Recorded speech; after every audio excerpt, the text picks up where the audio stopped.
سريل الشوق يبكى في اعترابي، فقير في الحياة من الصحاب.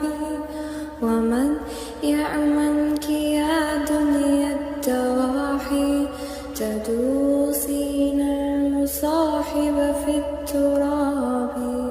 وأعجب من مريدك وهو يدري بأنك في الورى العجاب.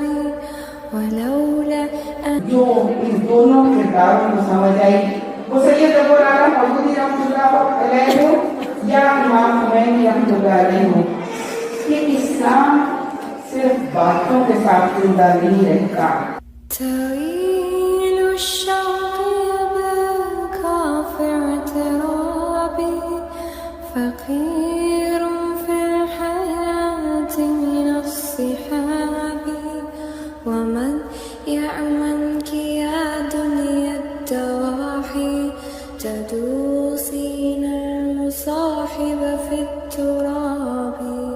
وأعجب من مريدك وهو يدري بأنك في الورى العجاب.